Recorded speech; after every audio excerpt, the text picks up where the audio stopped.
The author doesn't know what a player is, godlike opponents, and dogshit teammates, as well as sudden love. These were the disadvantages of Sword Art Online Alicization that I mentioned in my first video. In this part, however, I'll mainly focus on the differences between the anime and the light novel, as well as the anime original's plot. So let's continue.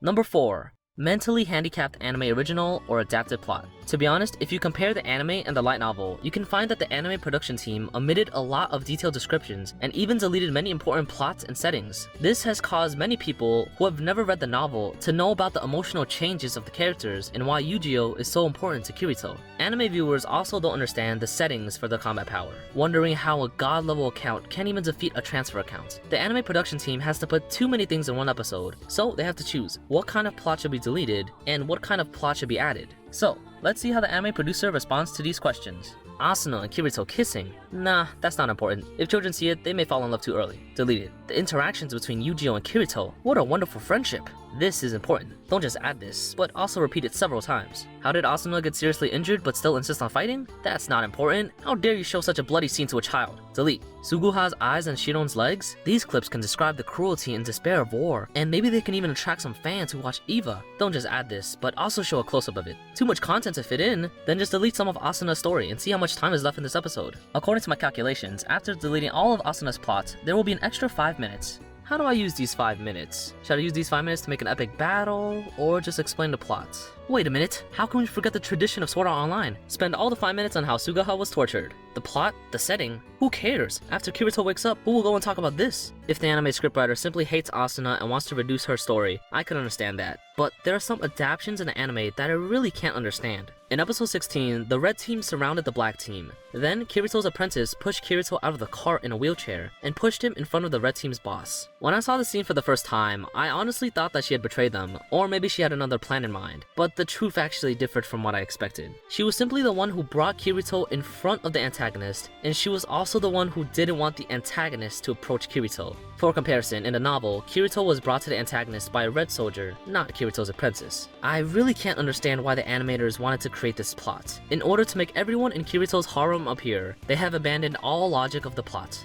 On another battlefield, Shinon was defeated by the last boss, and according to his characteristics, the last boss is a person who has no interest in the female body, but only of their soul. However, what the anime shows is Shinon almost being molested by the last boss. According to my memory, this kind of NTR plot has appeared at least 5 times in Sword Art Online. The scriptwriter just used this method to express the evil and horror of the antagonist. Indeed, the first or second time, I did want to kill those antagonists, but in the 4th or even 5th time, I just wanted to kill the person who came up with this plot. After the death of the strongest integrity knight, there are only 3 episodes before Kirito wakes up. In these 3 episodes, there's not a single person on the black team who's able to fight. This was originally a good opportunity to show the charm of those female characters and let the viewers know that they're not just flower vases that yell out Kirito. But the screenwriter doesn't do this. The screenwriter may think that it's more important to shape the characters that are dead rather than those that are living. Yuna, Yuki, Yu-Gi-Oh! SAO's 3 big model workers. When the black team was about to be GG'd, Yuna came to sing for them. When Asuna was about to be defeated, Yuki came to help her. And when Kirito didn't want to wake up, Yu-Gi-Oh! Came to encourage him. It seems that the people who are alive in this anime are utterly useless and can only rely on the people who have died in previous seasons for help. Especially Yuna. I believe that when she appeared, readers of the novel and viewers who only watched the anime were directly dumbfounded, because this character is an original character from an anime movie. She is not mentioned at all in the anime and novels, and the anime's plot doesn't even explain how they came to this world in the first place. The Red Army's reaction is almost the same as most of the viewers. Hey, didn't you say that you read the novel? Then can you explain who those 2 are? Should I know them? I have no idea. Why did they suddenly start fighting? Why did a woman suddenly start singing? I still have no idea. Why did they suddenly die? What did they come here for? Don't ask me, man. Ask the author. I quit. Number 5. Antagonist character design. There are 3 main antagonists in the anime. They are all lunatics and have superb combat power, except that inside person. The explanation of combat power in anime is that if you have a stronger mind in the underworld, then your combat power will be stronger, like an obsession. This mind system seems to explain why they can be so powerful, but in fact, this just creates more loopholes. The first is Mr. Chopper Man from the red team. He was hated by his parents ever since he was a child, and was forced to donate his kidney to his Japanese brother. As a result, he began to hate the Japanese people. After the SAO incident, he also entered the game through a secret channel and joined a player killer club.